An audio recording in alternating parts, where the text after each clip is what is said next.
Well, once again, welcome to this class, a workshop on what does it mean to be a moderator. And I want to explore how the moderator uniquely serves as a key person. And I want to look at that from four elements: faith, mission or purpose, advocacy, and vision. And we're going to study these principles, if you will, of leadership through New Testament examples, so that we're able to take what's been given to us in the treasures of Scripture and to infuse those into our church or our association, and to see how the moderator plays a very unique role in leadership. Just by way of background, a bit about myself. I am the pastor of the Latham Community Baptist Church. I've been there about 9 years, and First Baptist Saratoga Springs for 3 years, and the moderator at CABA for about 5 years. But before that, I worked as the Director of Security for the Navy Nuclear Propulsion Program. So I was responsible for counterterrorism, counter-espionage programs at the facilities that designed and manufactured the nuclear reactor systems for our submarines and aircraft carriers. And this was a particularly helpful, it doesn't look like that's sort of a great mission pastoral training ground, but it really was, because this was probably the most critical and self-critical organization you could ever imagine, right? You know, so when you made a decision, it wasn't, oh, could you please explain this to me? It was like, are you crazy? You know, and that's how people started. As a result of that, going into the ministry, it served me well, because I can no longer be insulted. So ask any question, throw out any comment you want at me, it's not going to insult me, okay? I'm a graduate of the Nehemiah Leadership Network, which is an American Baptist network. My mentor was Lynn Sullivan right here, and that was a great opportunity. I was with a small cohort of people, and I'll relate these to that. One of the things that I told the cohort group about was that one time we were running some security exercises at one of our facilities, and it was simulated that somebody had penetrated the facility with a backpack, and then they were seen leaving an area without it. And so the security force was dispersed and to try and find this backpack and whether it was a device or an explosive device or what have you. And so one of the officers went about 50, 60 yards up and looked in a closet area and believed that he saw the backpack. So rather than radio, he signaled back to his supervisor, thumbs up, right? And the supervisor, who sees this thumbs up, radios back, we have confirmation on the bomb. Well, one of the drill observers was with the supervisor and said, what does this thumbs up signal mean? He said, well, it means there's a bomb there. Can this mean anything else? And he said, yeah, everything's good.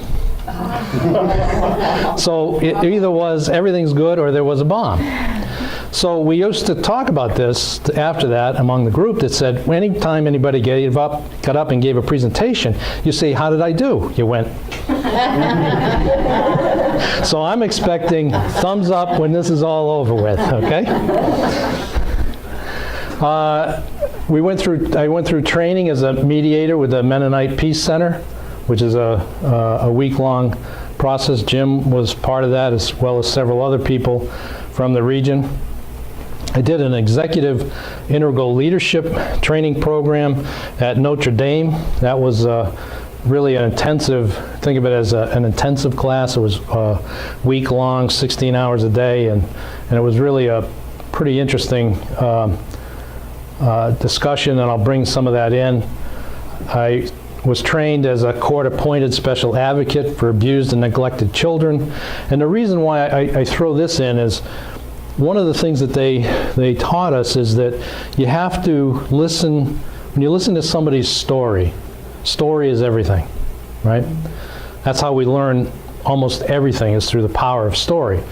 And what they taught you there was that you really need 3 sets of ears to hear somebody's story. You need 1 set of ears to hear the words that are being spoken to you. You need a 2nd set of ears to listen to the silence. We don't do very well at listening to silence. But when you're talking to a kid, you want to hear, what are they telling me? What are they not telling me? And then you need a set of ears to feel what they're saying. This is an invaluable commodity, if you will, in leadership. You have to be able to listen to the story that somebody's telling you in what they're saying, what they're omitting, and then what they're feeling. So I add that in. I was, at one time, could do engineering. That's long gone. But I graduated with a BS in engineering, and then before I retired from federal service, I went back and got my master's of divinity. And so that's just a way of introduction, and some of these elements you'll hear mentioned as we go along. The moderator is sort of an interesting topic. I did some research on bylaws and constitutions, and what you find is that the role sort of breaks down to really one major role and then some functions that are very common. And if you look at most constitutions and most bylaws, there's not a lot said about the duties of the moderator. But in general, they are an officer of the organization. That's true of church, and that's true of an association. Invariably, it will talk about the moderator being the chair of the annual meeting, the blessed annual meeting, right? And that they will oftentimes function now, particularly as churches sort of consolidate the organizations from multiple boards to a single board, you'll often read that the moderator becomes the chair of the leadership team, or whatever name is given to that. Sometimes it's called church council, but oftentimes the moderator will fall to that category. And then the catch-all is that the moderator often will find people in between annual meetings when there's a vacancy that needs to be filled, and they'll do an appointment and try to coordinate committees. And then very unusually, you'll find that the moderator is described as the president of the corporation, having the duties. That was particular in Massachusetts. So I just wanted to cover those, and we're going to expand and look at each of these roles just a little bit, and they may be different in your context. So I'll speak a little bit generically. But the common role I want to talk about is that the moderator is a key leader. And so this, ultimately, what we're going to talk about here today is about leadership. Leadership, leadership, leadership, because you are leaders. That's different than somebody who's a manager. That's different from somebody who's an administrator. And we're going to differentiate, what does it mean to be a leader, not a manager, not an administrator. Sometimes people think those are all the same. They're not. They're very different. And so the moderator is, as far as I can tell, is always elected. Okay, so it's an elected position, and they serve as the primary representative. If you're at the association level, you are the primary representative of your association body. Okay? Or you are the primary lay leader of your church. The primary lay leader. The only one constitution I saw where the pastor is also the moderator, but that was sort of the outlier. And the bylaws typically contain, extensive qualifications for a pastor who is, your spiritual leader, but it contains almost no qualification requirements to be a moderator. And it's sort of interesting that as a leadership position, there's none. Okay? There's no discernible requirements, and yet you're occupying an extremely important position. So let's talk about some of the common functions. Oftentimes it says that the moderator is responsible for setting the agenda for the leadership or annual meetings. And agenda is sort of interesting because there's two ways I've seen people set agendas. The most common way I've seen is a moderator will go to the church secretary or the church clerk and said, could you print me the agenda from last year and change the dates? That's not setting an agenda. That's an administrative task. Okay? Setting an agenda for a meeting means that as a leader, you're setting the tone for that meeting. You are setting the example of how we're going to conduct the business. We're there to set the agenda, is to get everybody on the same page. So we have to keep in mind that simply printing last year's and changing the dates on a piece of paper so that we get, old business, new business, report, that's not setting the agenda. That's an administrative task. So that's sort of a key one that I want to point out, that there's a difference between administrative and leadership. The moderator is responsible for overseeing and coordinating boards, committees, and commissions. That's another one that's there where the moderator sort of serves as that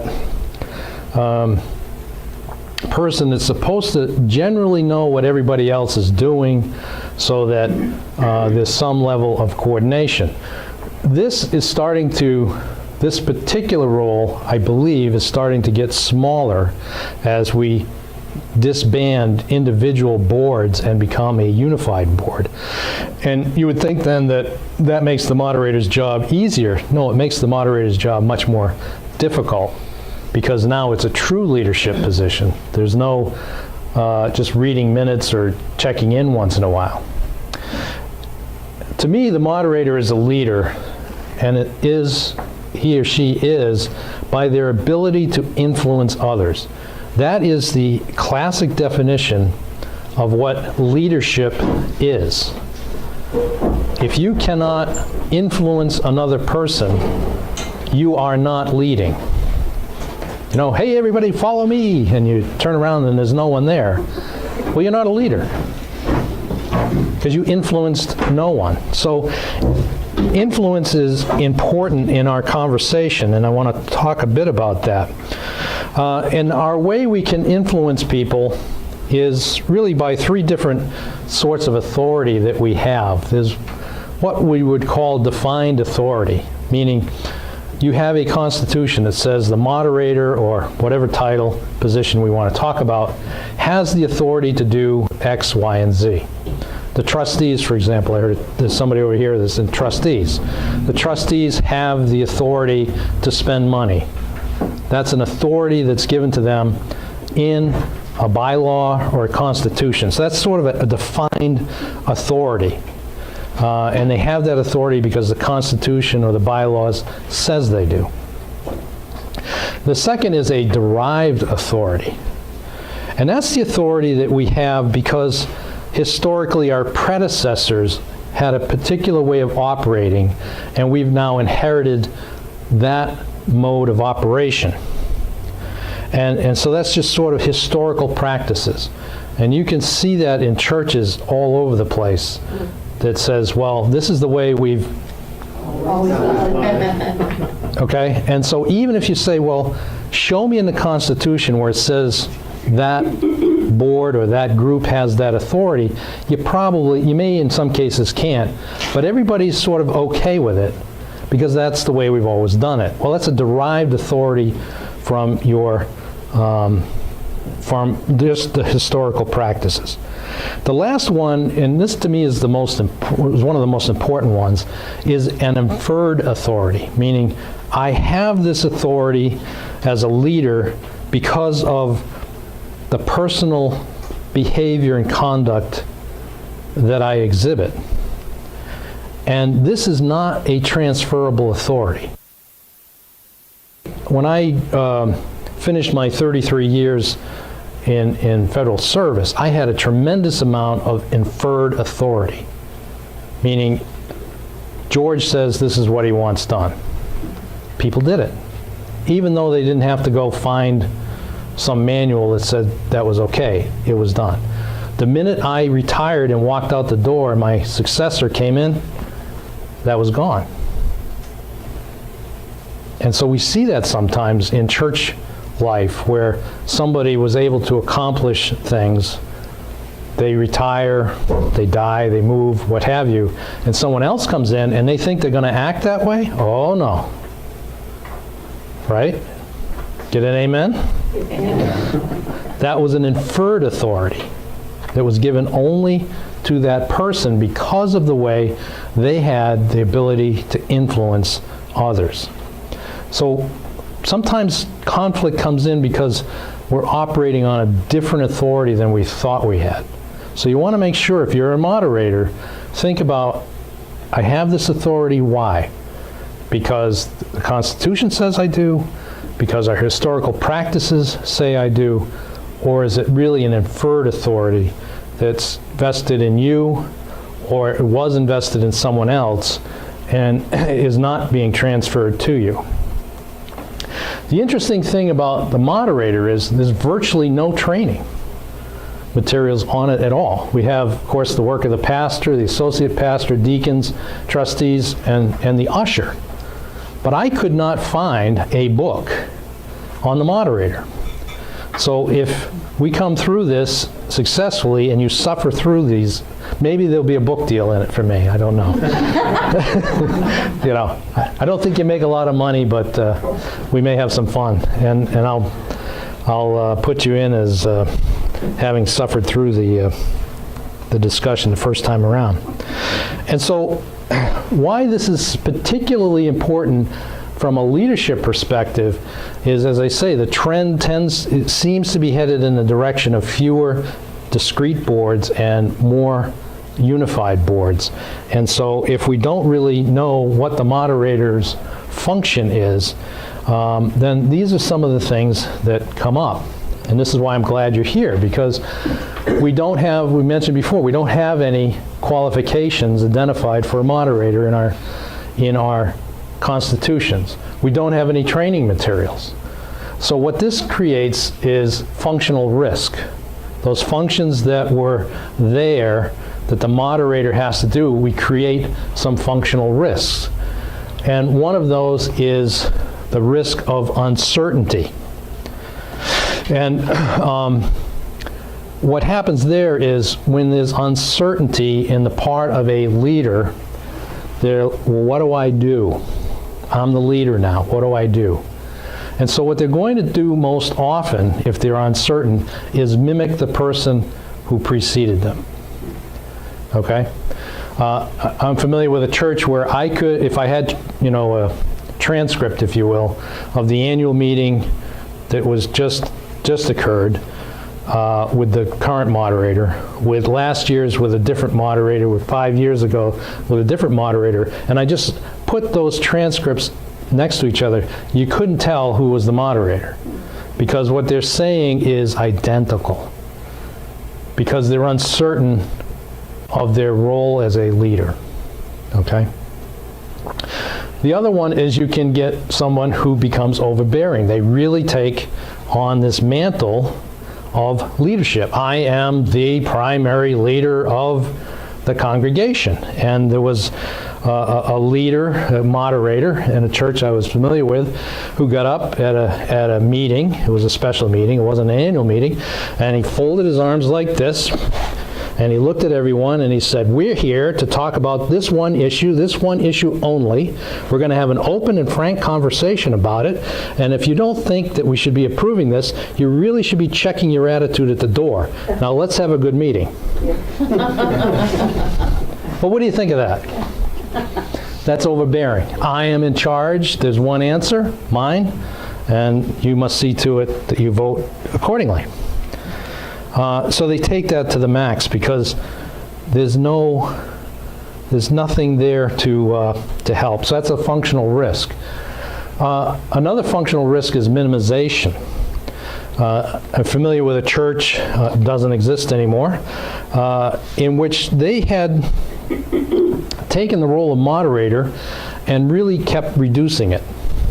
They didn't want a leader as a moderator. And the person that they chose to be moderator didn't want to lead. So it was a perfect match.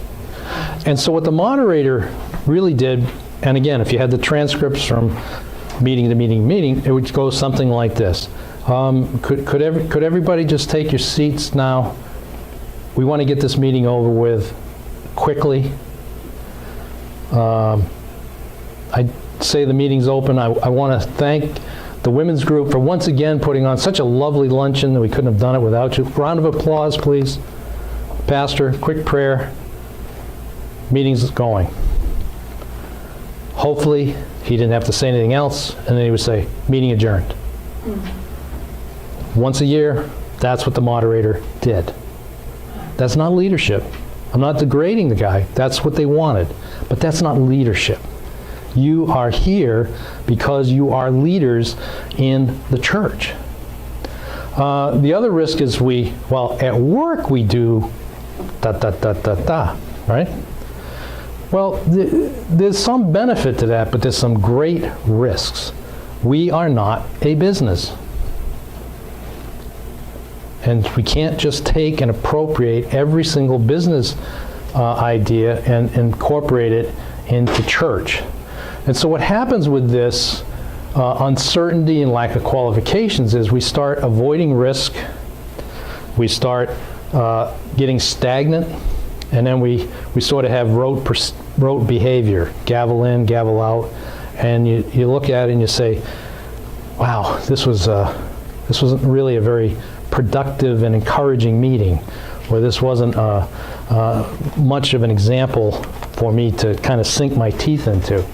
So those are the risks that we face, and so I think I really do applaud New York Region for bringing together this opportunity to talk about leadership, particularly by the moderator.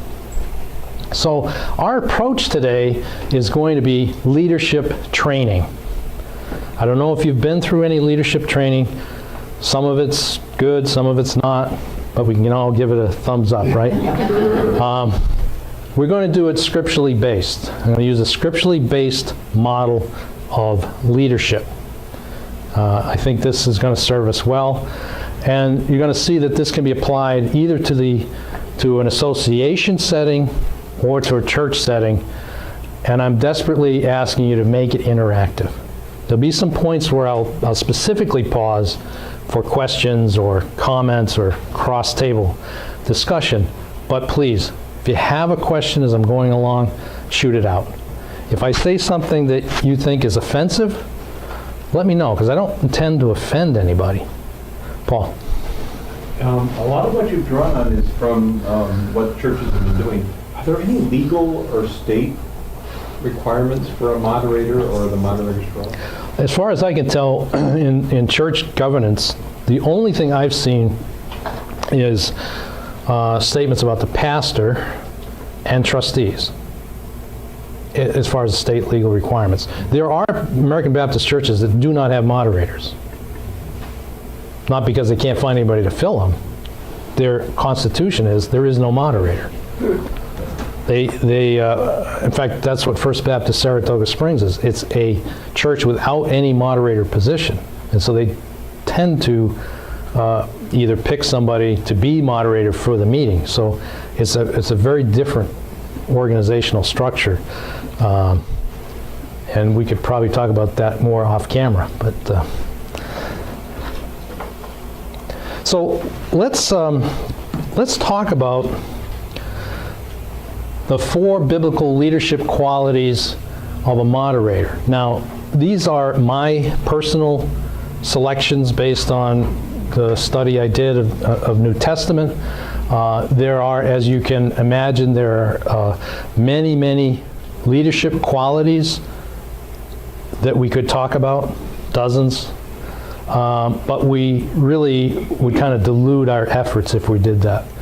And so I really picked on 4, and I want to map those back to the New Testament, and I divided them between 2 things. One is sort of who you are, your core beliefs, who the person is, and then how do you live that out. So, and we're going to talk in detail about each one of these, and we're going to talk about some case studies, and so I really, really want to hone in on that.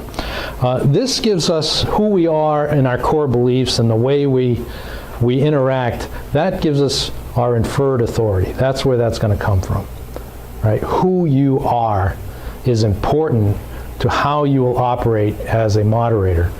Your living out is your capacity for derived authority, where you can get practices put in place that people say, you know what, we really want to model that, and we want our successors to model that. And so it's important from a leadership perspective to see these come into play. Anybody have any dispute about how I kind of divided things up and how we'll govern our time? I should have said in the beginning, if you need to use the restroom, please don't hesitate. I did build in a break.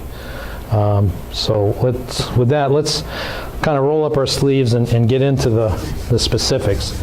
So the first biblical leadership quality of the moderator is a person of faith. Okay? And this is not something that you would find necessarily spoken this way in a business setting. They're not going to talk about people of faith. And there are 4 things under a person of faith that I think are important. The first is that you're committed. Now, that sounds a bit shallow, but you know, Paul says, to this end, I contend strenuously, all my energy, Christ so powerfully, for Christ who so powerfully works within me. There really has to be a commitment to Christ. There has to be a commitment to your church or to your association. And it can't be shallow. It can't find anybody else to serve that moderator role. I guess I'll do it. That's not commitment. Commitment is, I've thought about it, I've prayed about it, and I am committed to using my energy for this position of leadership. Okay? The second is, you got to be a person of action.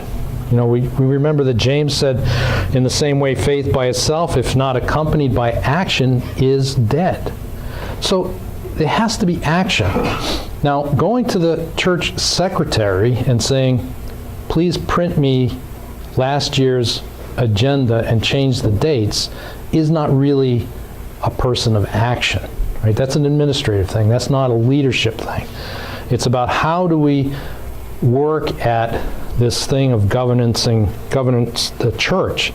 So there really has to be some action. And our faith-yielding action must be righteous. It must have a right nature to it.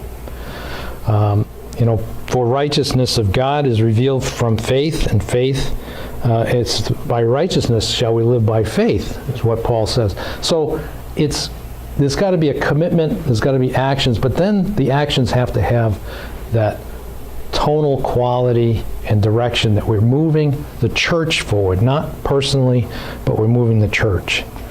And then finally, there has to be a submission or submittedness in our nature. We have to remember, yes, I'm a leader, but I am a servant leader. So we need to get that element of servanthood in there. I'm not in charge to push people around. I'm here to serve as a servant leader. And that means you have to submit to the authority of your church or your association. You can't run outside it. You're not in charge of everything that way, but you have to be submitted. And so let's take these a little bit further, and we're going to begin with a bit of a pop quiz. So let's start in Acts chapter 1, verses 1 through 2. I'll read this in case it's difficult for you. It says, "In my former book, Theophilus, I wrote about all that Jesus began to do and to teach, and until the day he was taken up into heaven, after giving instructions through the Holy Spirit to the apostles he had chosen. And Jesus said to them, 'But you will receive power when the Holy Spirit comes upon you, and you will be my witnesses in Jerusalem and in Judea and in Samaria and into the ends of the earth.'" So I'm going to throw out a pop quiz, maybe a little bit tricky, but which apostle do you think is or association moderator? Which one do you think we're going to pick?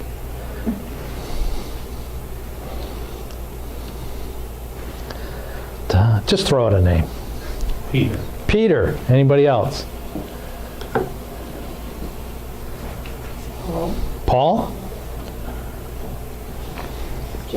James? John? You ready for the answer? Ever hear of the Apostle Joseph? Huh? Well, let's go to the next one. Now I've got you intrigued, right?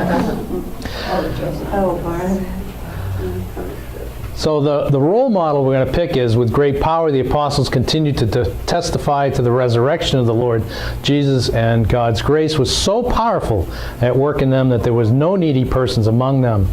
From the time to time, those who owned land and houses sold them, brought the money from the sales, and put it at the apostles' feet, and it was distributed to anyone who had need.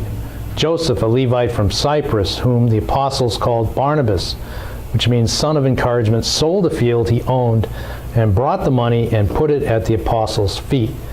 And so we're going to look at the apostle Barnabas, or Joseph. And when we start thinking about that, we go back to Acts chapter 14, where it says, "But when the apostles, Barnabas and Paul, heard of this, they tore their clothes and rushed into the crowd." So Barnabas is described as an apostle. Another pop quiz, just to kind of give us a little bit of distraction. How many apostles are there? Well, it was 12. Well, we thought it was 12. It was 12 original. Then it was Matthias, who would have been 13. Paul would have been 14. Well, it turns out that there are 26 people who are named as apostles in the New Testament. If you go to the Eastern Orthodox Church, they believe it's 70 or 72. I'm a little bit confused on that. And they ascribe apostleship to everyone that Jesus sent out 2 by 2 as apostles. So you can have a great fun time with that on how many apostles are there. Well, we picked Barnabas. I picked Barnabas here, and he's going to be our role model as the first moderator of the early church. Okay? And we're going to see some of this play out. And it turns out he was a leader of exceptional quality. Anybody ever study Barnabas? Okay, great. Well, then you won't know if I'm right or not. Right? But he had almost no defined authority, because there was no constitution, no bylaws. What a great church, huh? And but he had tremendous amount of inferred authority because of the way he was, the way he behaved, and that had such tremendous impact on the early church. And so we want to begin by looking at each of those elements that we talked about and look at Barnabas as a person of faith. And so he's described as a Levite from Cyprus, and he was given this nickname of son of encouragement. And so if we start looking at Barnabas as a quality of a good Christian leader, that he was committed, actions, righteousness, and submitted, he was committed to following the way, right? He was a Levite who gave his life to Christ fully, completely. There wasn't anything that he held back. He was a person of action. He sold his own property and gave it over to the church. So all of you who are moderators, go home and sign your deeds over to the church. There's a little footnote in your constitution. But he was a person of action. It wasn't just, I'm committed. I am into this with action. And he was righteous. It wasn't just actions of selling his land, but his actions were the form of encouragement. And so he had that gift of encouragement and he used it. And we're going to talk more about that later, because sometimes I think we think about an encouraging leader as somebody who's there, come on, team, we can do this. That's the encourager. That's not what they're talking about here. That's not the leadership of encouragement that Barnabas was using. And we're going to see how he put that into play. This gives too much of a flat affect to what encouragement meant.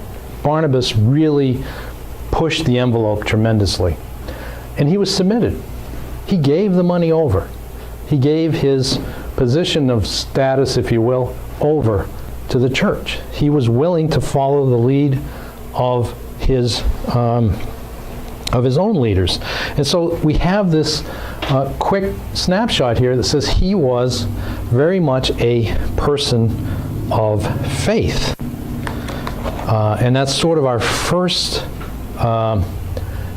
understanding from the New Testament of how this plays out in the role of a moderator.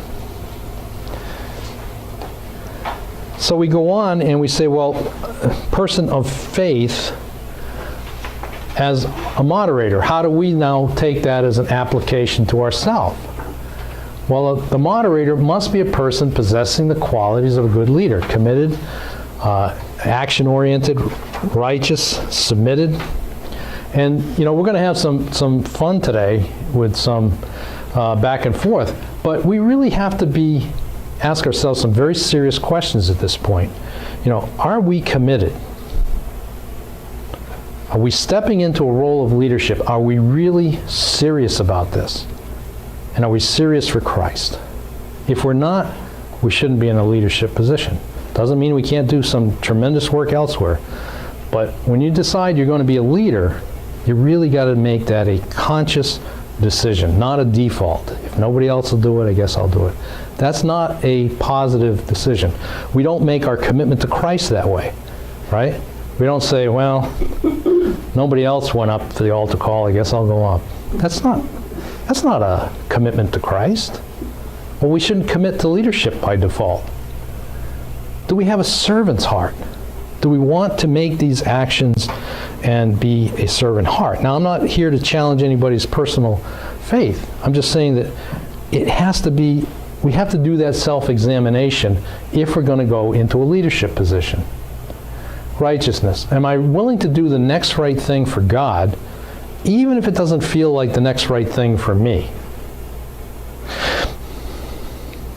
That can be very difficult for people. Very difficult to say, I know this is what we should be doing, even though there may be a cost to me. And then we have to respect the authority of our church or our association. We have to. And we got to remember, it's not our church. It's Christ's church.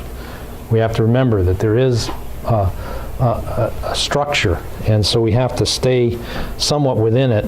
And so people would say to me, well, do you really do that. Well, at work, I followed every order I agreed with, so I stayed within the structure as much as I could. So we want to be that person of faith. So let's take a pause for a moment and let's talk about that. How do you see that play out? Do you see the relationship that we're trying to build between Barnabas and you as moderators? Anybody have any questions, disputes about that? Without being a person of faith, you really shouldn't be in church leadership. Any thoughts? Don't leave me hanging. No, it makes sense because as a pastor, when I'm trying to explain something about Jesus, frankly, and how he lived, how I see that he lived his life, I need somebody to understand that. People cherry pick scripture all the time and can, live their lives according to the scripture that they, like you say, the one that they agree with. Right. But how do you live your life in accordance with scripture, even when you don't always agree with what it says? Right. And there's the rub. Yes. And so when you have a moderator or someone in that key leadership role, you need somebody who's going to look beyond their own self-interest for the good of the institution, if you will. Amen. So in case that didn't pick up on the tape, Wendy was talking as a pastor that, when you get up there and you're giving the message about Christ, what you're looking for is for people to accept all of Christ and to then live it incarnationally, meaning you live it every single day, even if there's a cost to living it. That's faith. And that she's, reflecting that that's ultimately what a pastor wants to see come back from, particularly leadership, is that they live it incarnationally. They live their faith. And that's really what we're talking about here. Because if you are a leader and you live it incarnationally, you will bring along others with you. But if you do not, you become the stumbling block. So leadership, and this is why I wanted to get away from, what does a moderator do, gavel in, gavel out. It's leadership. It's critical. And so I appreciate Wendy's, pastoral comment here that we want to see our leaders live it out. And I think that's what we're going to find as we explore here, that Barnabas really lived it out, and that we can bring that in. Lynn.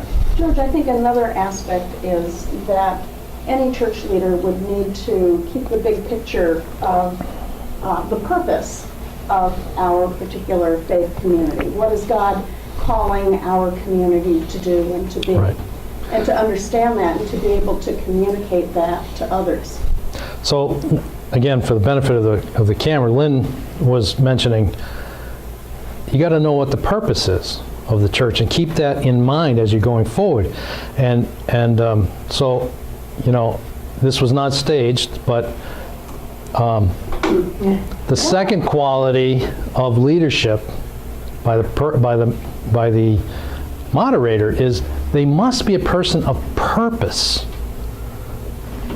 Which is what you're saying, is you have to keep that purpose in mind. And the reason that's so critical is if we lose that in context of what we're doing on a day-to-day basis, then the day-to-day things become our purpose. You remember there was years ago, and we appropriated the comment in work, there was that Dunkin' Donuts commercial of the guy, he's slogging to work and time to make the donuts, right? Yeah. Well, sometimes churches can get into that mode of time to make the donuts, and we've kind of all of a sudden, what am I doing here? And we're going to talk about that, because if we lose purpose, wow, we're in trouble. And that's a leadership issue. And so I want to go on. We got thumbs up for everybody else on, all right, so I want to go right to this because the second is the moderator must be a person of purpose, and with that comes understanding and stability. Those are two things we're going to talk about a bit here because they must be a person of purpose. Now, I worked with many organizations over my years and in some churches in which they were action-oriented, okay? But they operated what I called the mode of when in danger, when in doubt, run in circles, scream and shout. And they were action-oriented, but it had no purpose. And so what happens in that is you start getting conflict that never gets resolved. And without purpose, every single thing you do has equal merit. And it really doesn't. Because they had lost purpose, the reason for which something existed. And does anybody remember, I know it was a few minutes ago, what was the purpose statement that Jesus gave the apostles? 3 words. Yeah, 3 words. Be my witnesses. That's a purpose statement. And you can remember it. You can repeat it. I didn't bring it with me because I didn't want to take the time, but I did a study one time of purpose statements of churches. And some of them are 2 pages. I defy anybody to be able to state the purpose statement. Jesus said it in 3 words. Be my witnesses. Peter said, you are a chosen race, a royal priesthood, a holy nation, a people for his own possessions, that you may proclaim his excellencies. Is a purpose statement. So we need to remember our purpose. And so let's take a look. We're going to go back into the New Testament now and talk about Barnabas again as a person of purpose. And so we go to Acts chapter 9, and it says, when he, Saul, now remember, Saul has now entered the picture, came to Jerusalem, he, Saul, tried to join the disciples, but they were afraid of him. Afraid of Saul, not believing that Saul was a disciple. But, okay, I guarantee you this, the most theologically important word you're going to learn today is but. Every time you're reading the scriptures and you see the word but, stand up, take notice, because it's there to change your perspective on what else is going on. How many times did Jesus say, well, you know, you've heard it said, hate your enemies. But, I say. Look for the buts. And we may have a little video on buts later. But Barnabas took Saul. Okay? Barnabas stepped in when others were fearful. The disciples wanted nothing to do with Saul. But Barnabas. So he acted. He was a person of action. And he took charge over Saul. And what did he do? He listened. He listened to what Saul said. He listened to what Saul didn't say. He listened to what Saul felt. He listened to Saul's testimony. He wasn't afraid. He went and listened. And he learned of Jesus' post-ascension appearance to Saul. This was new. And he affirmed, and that affirmed the church's broad purpose mission, to proclaim my name to the Gentiles, is what Paul heard. Again, to proclaim my name. Now it's 4 words of the purpose statement, to proclaim my name.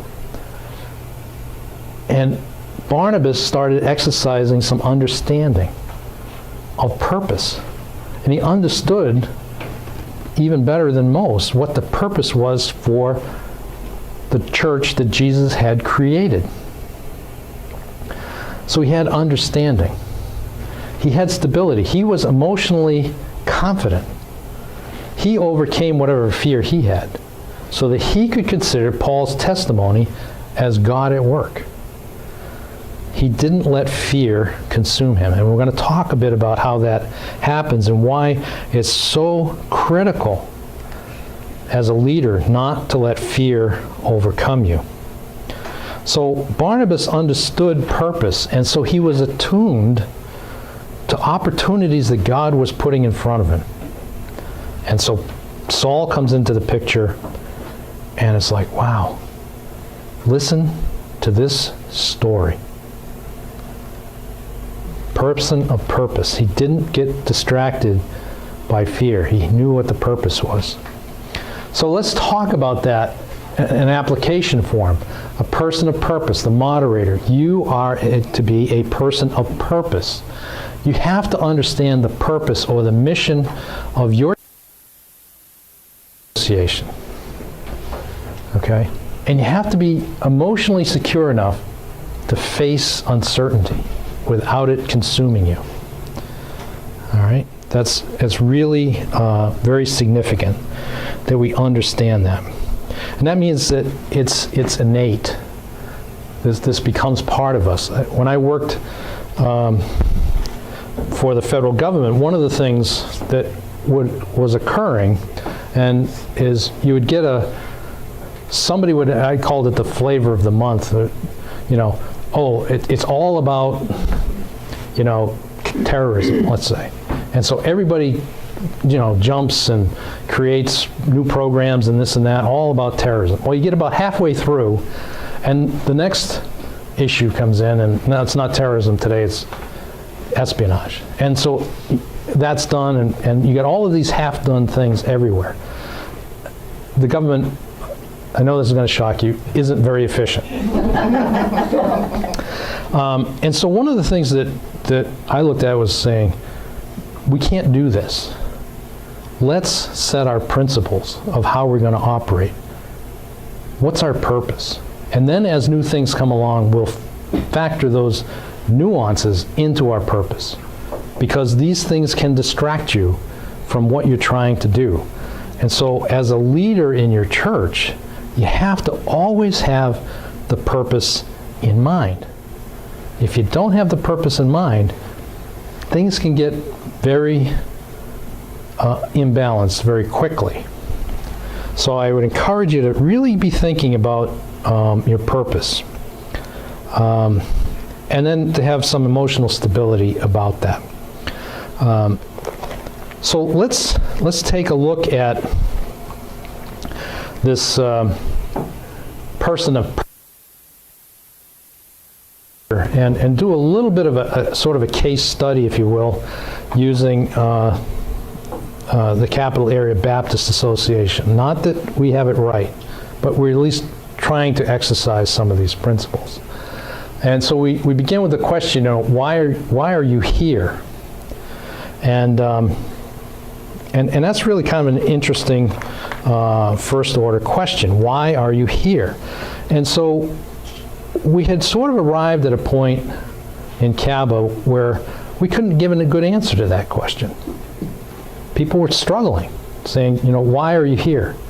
What is the purpose for us to even gather? And so I went back and started looking at our annual reports. Who likes to read annual reports? Well, there's some pretty interesting things if you do sort of a backward look to say, well, here's where we are. What can I see out of that? And what I found was that about 20 years before we came to this point of confusion, you could start seeing sort of distress signs coming into the reports. Words like, well, membership is declining, destructive polarization issues are there, we have the graying of the churches, and it's sort of this, kind of malaise, if you will. And then there was this one statement that said, this past year held many challenges and many things to ponder. Okay. Very insightful, right? Every year does. Good conclusion. Right. And then we got to the point where, well, and I guess I would comment a bit about that is not a leadership statement, okay? When you read statements like that, that is not leadership. That is, something else, but it's not leadership. And then we got to the point where 10 years ago, there were reports where the moderator didn't even bother to write a report. And so you say, I guess we stopped pondering. And then we looked at the Constitution, and it was 7 pages long, 2,337 words, and it defined an advisory board, a board of trustees, 3 commissions, numerous requirements, none of which had been met for decades. That was our kind of our condition. And so we did this, sort of assessment. It wasn't formal and it wasn't documented, but it was sort of, hey, let's talk about this. Some of you may be familiar with the term SWOT, S-W-O-T, which is let's go through and catalog our strengths, our weaknesses, our opportunities and threats. It's a very classical approach that many corporations use, I know some churches use, where you just sort of brainstorm, what are the strengths of our organization, what are our weaknesses, what's the opportunities that we see coming, and what are the threats? So SWOT. I really wasn't prepared to talk about that in any great detail, but it's a type of an analysis where you just kind of take stock of where you are. And so we took stock of where we were, and we were very fortunate. I think it was more divine work here, is that when we kind of finished that up, there was this program called Mission from the Gospels. Jim Kelsey had invited his way in, I think, to be the sort of the pilot program for Mission from the Gospels, which was an American Baptist Home Mission Society sponsored program, I guess. And the developers, Ron Carlson and Sam Brink, were test driving it before they rolled it out. So we glommed onto that because their fundamental question was, how do you read the Gospels? The hope and the intention of the journey that they were trying to create was to read the Gospels through the lens of mission, lens of purpose, and to see how we could sort of enliven our churches today. And so that helped us to get better focused on here's where we are, how are we supposed to go forward, and then how do we put these puzzles together. I like this particular comment about purpose, that because God has a mission, right? God's the one with the mission. A church arises, and apart from the mission, the church is meaningless. If you don't know your purpose, it's very difficult to have meaning, because you're not sure, am I doing what I'm supposed to do? And so we were very fortunate at the time that we started doing this self-discovery that we had this mission from the gospel. It helped us sort of think afresh, reaffirm our approaches. And so we did this informal study again, and from this we started putting pieces together. And we came up with, our final step was to affirm our purpose. Our purpose is to serve the Lord Jesus Christ by promoting evangelism, mission, and a ministry among its members. That was the historic purpose statement in our Constitution. I would like it smaller and shorter, but it was okay. It was fine. And so we affirmed that in our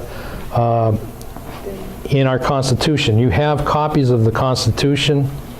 It's now 2 pages, 830 words. It has 1 leadership team. So we skinnied it down and we said, we need to be nimble. We need to be doing what this really says, is how are we going to promote this? And it wasn't by having lots of committees and commissions that really weren't functioning. And the way we work now is if there's a need for something that shouldn't be handled by the leadership team or is not best handled by the leadership team, then we form a group just for that purpose, and when that purpose is served, it's gone. It doesn't exist anymore. So for example, we have somebody that's going through recognizing the ordination that they have in I think it's a Presbyterian church, to become recognized by American Baptists. So we have a group that's working on that. When that's over with, they're gone as a group. We're not going to carry on if there's no work for them to do. And this helps us to get volunteers because they know there's a beginning, a middle, and an end. And it's not like, once you get on the committee, you can't get off. All right? Well, you can, because it's a defined opportunity. The other thing that we did was we created sort of a secondary document which you have attached to the Constitution, and this has not been approved by the association and will never be approved by the association. It is the guidance that the leadership team developed for itself and can change on its own. We do not need to go back through a laborious process.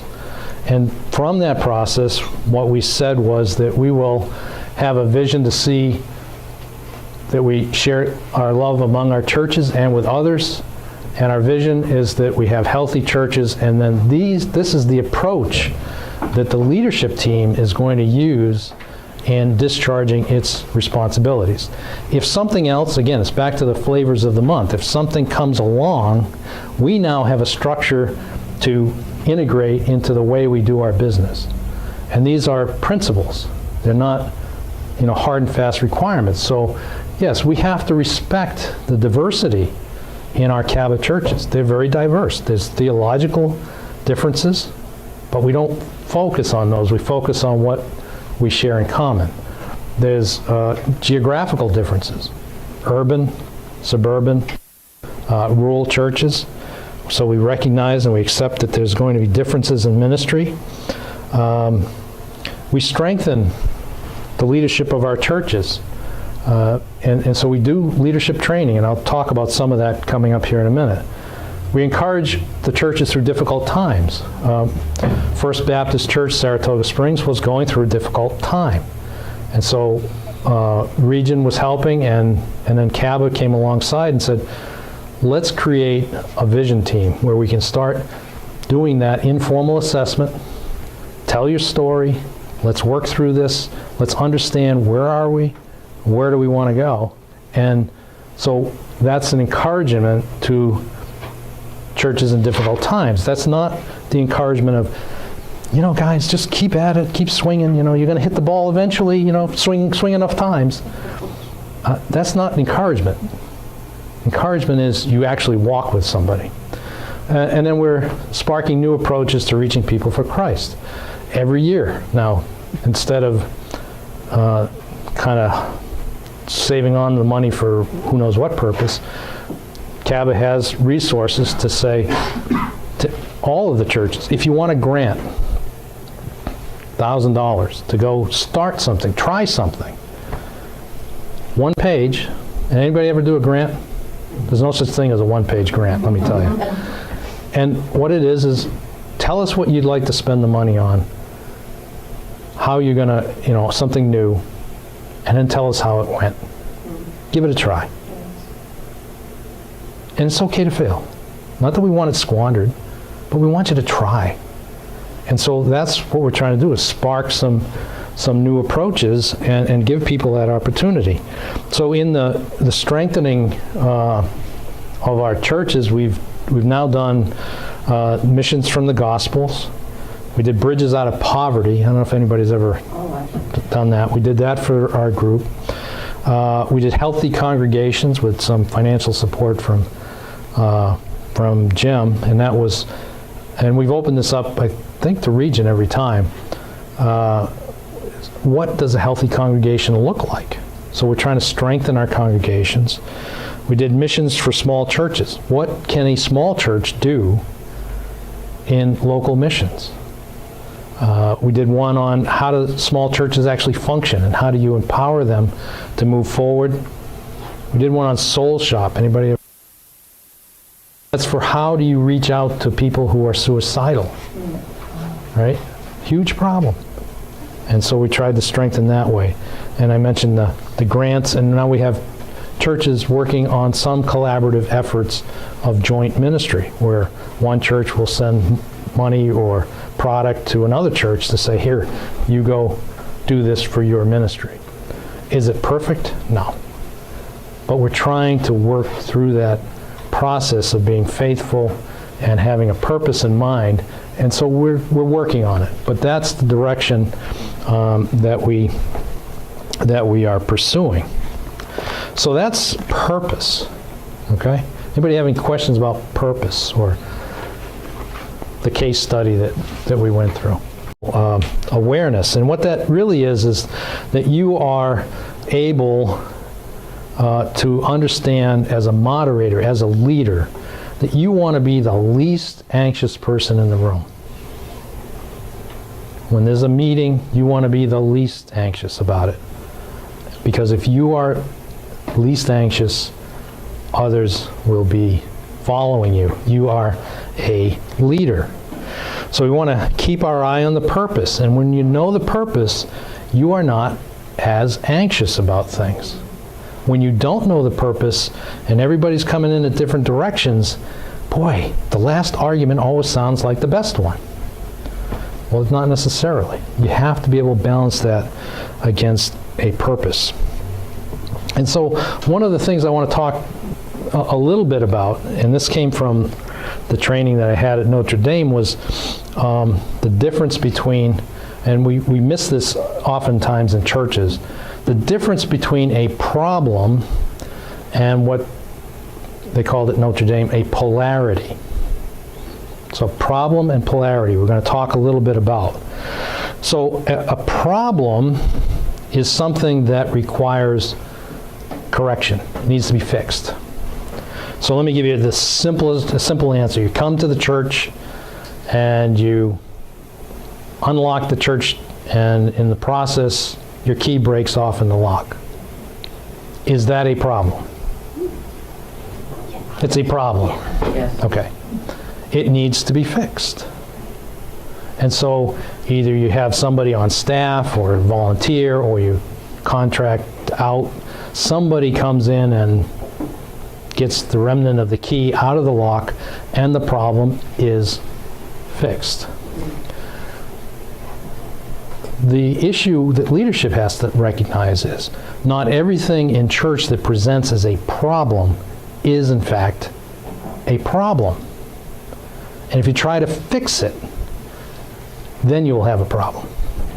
Because it could be what was called a polarity, meaning that you have two things that are related that neither one can go away. And so you have to balance it. So can anybody think of an example, now that I've kind of given you a little bit of a definition of a polarity? And let me give you one more illustration, just to help before so start thinking about that question. What polarities exist in your church as a leader? So I'm going to give you an example of a simple polarity that we all have. Breathing. Breathing is a polarity, right? Real simple. To inhale, I take in oxygen, right? Oh, it feels so good to bring it in. So because it's so good, I'm only going to bring in oxygen, and I'm going to hold my breath. Well, I'm not going to do that for very long, right? Even though it's good to breathe in. Because what's happening? Biology, remember? I got to get rid of carbon dioxide. So I've got a poison in me, carbon dioxide. I've got to get rid of it. That's why I breathe out. And so I say, oh, it feels so good to breathe out. Maybe that's all I'll do is I'll breathe out. Well, what's going to happen? I'm going to drop over because I need oxygen. If I try to approach breathing as a problem, I'm going to come up with the wrong answer and I'm going to have difficulty. It's a polarity, which means I have to breathe in and I have to breathe out in order for the whole system to function. Okay? I have to do that. So I'm trying to get the best of breathing in and the best of breathing out. So now what polarities might exist in a church that sometimes people approach as problems? Youth. Okay? What's the polarity? You want more younger people, more youth. The polarity is, what do you do, how do you continue to uphold your older members? Okay. So you have, We're doing the right. same thing. So you have generational issues of, you know, boy, these people have been faithful for 40, 50, 60 years, and there's a certain tempo to the church that they need. I think survival, which conserve resources, and ministry, expend resources, is a polarity that many of our churches. Right. Exactly. Right. So we got to take care of the church, of the congregation, so we're not going to reach out. And what happens to those that want to reach out? Well, wait a minute. Why am I here? And you have this, so if you approach that as a problem, you create difficulty. It's a polarity. And so you have to recognize as a leader, this is back why this is a leadership discussion, am I trying to solve a problem, i.e. the broken key in the door, or am I recognizing that this is a polarity where I have to take the best of both circumstances, or three circumstances, and make them flow and get the best out of all of those? How do I revere and the traditions that my older members need, and yet at the same time not quench the excitement of the youth? That's a polarity. That's not a problem. And if you approach it as a problem, it's going to become a very big difficulty. Does that sort of make sense about, you know, and what happens is not many people understand that. And so what happens when you approach things as a problem that really aren't, people get really excited and upset and angry and frustrated. And you know that. You've all experienced that in some form. And you have to be that least anxious presence in the room. Do you remember the example of what was going on with the disciples when Saul showed up? We can't have this guy here, right? They were frightened.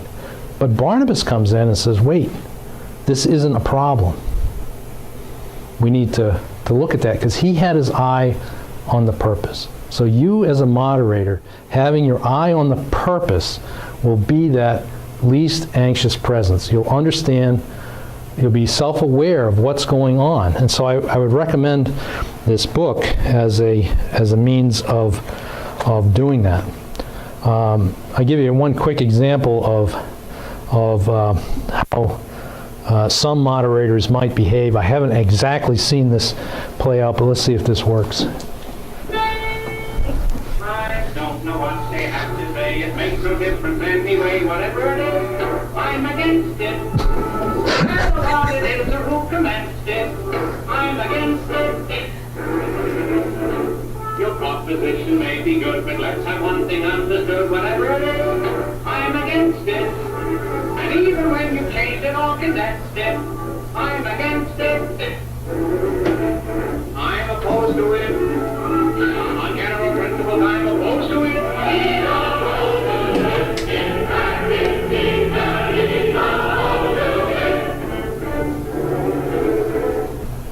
So we don't want to be that kind of moderator who is the least emotionally secure.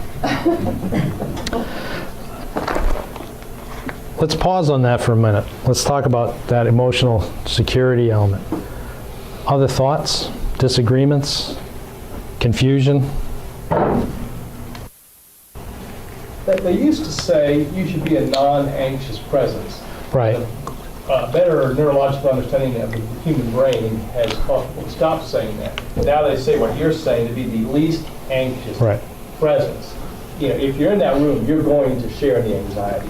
But to be able to monitor your anxiety makes us more effective leaders. We can't help but be anxious, but emotional intelligence has to do with monitoring that. Being aware of it. So Jim is copying Lynn. He's a great straight man for the next slide before I jump to that about the least anxious presence. Because, as it turns out, being somewhat anxious is actually a good thing. And we're going to explain how that works. Other comments, questions? Do you voice that anxiety? Sure. Sure. Because one of the things that is critical of leadership is is authenticity. It's okay to come in and say, you know, folks, I recognize that, you know, this is a difficult issue to talk about, whatever the issue is. And, you know, I feel that. But I think the best way we could approach this is this way. You're telling the truth. This is a bit anxious. I would think that would bolster your Right. support, actually. Right. Now that's different than coming in and saying, I don't have a clue what we're going to do here. This is a terrible issue. Well, all you did was just drive it up. But when you acknowledge it, and we're going to talk about this, what you're trying to do is actually reduce the anxiousness of others by allowing them to recognize that this is a difficult issue, but that you and the other leaders have an idea about how to process it. Not that you have the answer, but there's a way to process the anxiety of the room. Okay? So let's go to that, because this is now you're going to look at this. This is going to be a case study, and you're going to look at this curve and say, I owe an apology to my 8th grade math teacher when I said, why are we doing curves? I'm never going to use them in my life. Well, it turns out that there's actually some benefit to looking at a curve. This goes back to my engineering days, if you will. And this curve sort of comes out of the conversations that we had with the Mennonites. And so we're plotting on our y-axis our capacity to think. Okay, our capacity to think versus our level of stress. Anybody ever see this?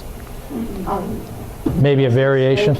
Stanky does that. With the brain, right? Right. So we're doing capacity to think versus level of stress. And so let's take the first yellow dot there on our nice, clean, bell-shaped curve. So the yellow dot I like to represent as myself. I'm on vacation, I'm laying on the beach, you know, the ocean waves are coming in, and I might be reading a book or I might not be. My wife is next to me. And the biggest decision that I'm trying to make that day is when and where to go to eat. That's it. Just gonna say lunch. That's it, right? There's no agenda, you know, the cell phones are off, whatever. And so my stress level is way down. Well, so is my thinking. I'm not mentally processing a lot. I don't know where your, you know, little yellow spot is. You may have a different one, maybe on a mountain, maybe walking, whatever. Could be by a fireplace with a glass of wine. It doesn't really matter. But there's a place that you know where you're just, you're calm. Well, your thought process isn't all that high. Well, you come off vacation and you say, oh, I'm back in, I've got my, you know, the laundry, the washing machines are running and all this and that, because we got to get the laundry done, and we got a service to plan on Sunday. Well, there's some stress that now starts coming in, right? Well, my thinking now has to start picking up. You know, what is the message? Am I satisfied with the work I've done thus far? Do I have it done? Did we pick out the right music? All of those things that go into forming a worship service, you start thinking because there's a little bit of stress. And at some point, there's actually an optimum that says, you know, I'm excited about what I'm doing, and that makes me think. And so, as a term for this, it's called eustress. It's a positive stress that says, yeah, I'm excited. I really want to get into this issue. And so we rise up and our thinking goes along with it. Whoops. And so that's a good thing. Now, what do you see happen here when the stress gets really high? What's happening to our capacity to think? Would that be the stress, you crash and burn? You're starting on this downside slope, right? What do we call that? Distress. See, you already know these things. We're in distress. Now I'm this is overwhelming me. I'm not exactly sure I'm up to the task. I don't know how this is going to go. We're in distress. Our capacity to think starts dropping. You ever been to a church meeting where there's distress in the room? How would you gauge the level of thinking? It's not too good, right? If you were to see the incarnational behavior of Christ, it's starting to drop pretty fast, right? People are pretty snippy to each other, and that's what's happening to the human condition. Okay, so now we're falling off of this curve, and we're going to hit the red star. Anybody know what that's called? Dysfunction. Now we are dysfunctional. And out here, we're only going to do one of three things. We're going to fight, flee, or freeze. We're not thinking anymore. We're at full battle stations, or it's, and we're going to argue this point endlessly, or, you know what, I'm done with this church, I'm out. Or, what do you think about this? I'm done. I'm just done. You are at the point of dysfunction. Okay? Now, when we are at that point, things are not good. The leader has to be able to recognize where an individual is on this curve, where the church congregation or the association is on this curve. Okay? You have to recognize that. Because if you want to engage somebody in conversation, you've got to side of the curve, you got to move them back here so that they can actually think about what you're saying, because people aren't going to be able to do that. How do we know that? Well, let's go back to our friend Barnabas. When Saul arrived on scene, where on the curve were the disciples? They were somewhere up here, right? They wanted nothing to do with Saul. What did Barnabas do? Do we remember? He took him in. He took him in and did what? Then what did he do? He listened. And then the third step was what? He reported it back. He brought Saul with him. So his presence starts bringing the distress of the group back, because, wait a minute, a trusted member of our group, a trusted leader of our group has him in tow. He took control. He took control. What did Barnabas do also? It says he told Paul's story. He had the emotional stability to say, wait a minute, listen to me. And he's calming the group and bringing him back up there. What did they finally conclude after Barnabas had done speaking? What did they do with Paul? Saul. They welcomed him in. They couldn't do that out here. They could do that here. Barnabas was a leader of emotional stability, understood the purpose. And because he understood the purpose, he was able to bring people back into the fold of hearing what was going on. So you as a moderator have to be able to do this. You want to be thinking about these things. How do you calm people down? By your presence. Yes, Wendy. I see the difference between, because I've been thinking that the moderator and the pastor in some respects have that same kind of leadership objective, but I see that the moderator has a unique advantage because they are, like as a pastor, I am actually outside the congregation, even though I feel like I'm part of the congregation. I'm really not. But the moderator is an insider. And so they have that ability, if you have that strong leader, they have that ability to bring that situation that's over here back to center. Correct. Where the pastor oftentimes doesn't have that ability because you're the pastor. So Wendy's pointing out a really important thing, differentiation of leadership positions between the pastor and the moderator. The moderator is always a part of the congregation, right? A space part. The pastor is sometimes a space part of the congregation, and sometimes is a part, single word,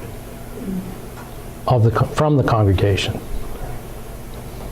And having a moderator who is always part of the congregation, who has that calmness, that understanding of purpose, can be an enormous potential.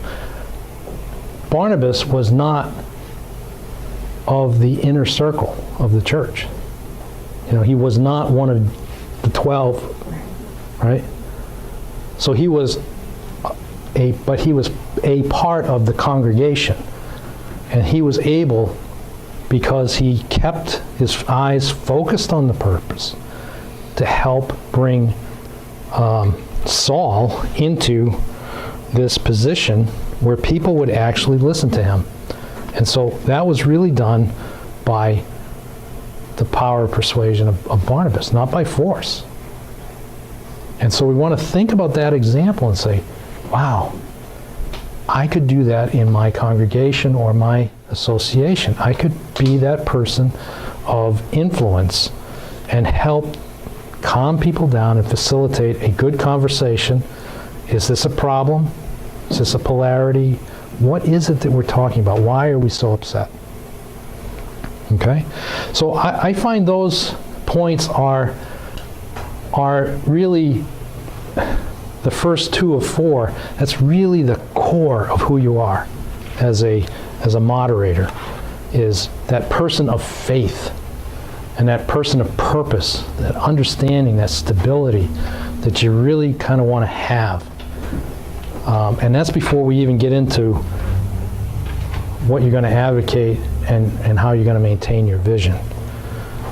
We want to pick up where we left off and go into the third and fourth leadership qualities, and that is that the moderator needs to be a person of advocacy, meaning that you are there to help others to be heard, or overrule, but to advocate for voices to be heard. And we're going to take a look, as in our style here that we've been doing, is going back into our biblical teaching with our friend Barnabas. And again, we go back to that point where Barnabas took Paul and brought him to the apostles and told the apostles how Saul on his journey had seen the Lord had spoken to him, and how in Damascus Saul had preached fearlessly in the name of Jesus. So Saul stayed with them and moved about freely in Jerusalem, speaking boldly in the name of the Lord. So Barnabas, the moderator, if you will, called a meeting. He didn't say, and it was a genuine meeting. And he told Saul's story, and he connected it with his own. And saying, we need to listen to him. I've talked to him. He connected it with the apostles' story and the commissioning that came from Jesus. So there was, again, that purpose was there. Paul put his standing with the apostles at stake. He had a reputation, and he put it at risk, and said, this person needs to be heard, and you make a decision. And he moved the community of believers from that dysfunction of we're fearful back through distress up to that point where they could actually hear the testimony of Saul. And so it says Saul stayed with them and moved freely and spoke boldly. So there was this advocacy that our friend Barnabas did on behalf of Saul. Now we're going to go to another teaching from our friend Barnabas, advocacy for the Gentiles. So there was, as we know from Scripture, there was a big controversy within the early church about the status of Gentiles. Were they genuine converts? Were there other requirements? And so we read in Acts chapter 15 that there was this Jerusalem conference, if you will. And it says, then some of the believers who belonged to the party of the Pharisees stood up and said, the Gentiles must be circumcised and required to keep the laws of Moses. So now you have one group that has staked out an absolute position. Not that that ever happens in church, right? And the apostles and elders met to consider this question. And after much discussion, Peter got up and addressed them. And so Peter gets up. So now we have Peter, and he makes his address and says what he's going to say and concludes, we believe it is through the grace of our Lord Jesus Christ that we're saved just as they are, they being the Gentiles. Now, this is an interesting, I've underlined something very interesting. It says, the whole assembly became silent as Barnabas spoke. What does that suggest to you was going on before this? Yeah, right? Disagreed. It was sort of a cross-table conversation, blah, blah, blah. And then our good friend Barnabas stands up and says, I need to talk to you. Where's the authority for that? It's in the person. That's an inferred authority. He stood up, and everyone became quiet. There are people that I've met in government and business and in the church that when they stand up to speak, everything stops. And Barnabas was that person of faith, of purpose, and people understood. Let's calm down. Let's hear this man out. And note, this is Barnabas and Paul. Now, why that's important is in ancient writing, whoever is the most important to the story is mentioned first. Okay? Barnabas and Paul. So at this particular conversation, Barnabas is more important to the story than Paul. And if you're talking about what they've done through the Gentiles. So Barnabas talked again about the Gentiles' story and in all dimensions of the Gentile story and about the commissioning from Jesus. And he moved the assembly from a possible division and split to unity because he brought people back up that curve, if you will, to the point where they could actually hear what was going on. They didn't argue positions. They listened to a person who could advocate on behalf of the Gentiles who were not present. Okay? So Barnabas was this extremely influential person. Let's take one more. This is often cited as this particular scenario as a downside of Barnabas and Paul, that they had come apart. And it was a conflict that wasn't resolved. But there's another way to read this story. It says Barnabas wanted to take John, also called Mark, with them. This is on the third trip. But Paul didn't think it was wise to take him because he had deserted them in Pamphylia and had not continued with them in the work. So if we remember back, John, well, sometimes it's called John Mark or John Mark, had left the trip before it was completed. And they, being Barnabas and Paul, had a sharp disagreement, and they parted company. Barnabas took Mark, and they sailed to Cyprus. Paul chose Silas, and he went the other way.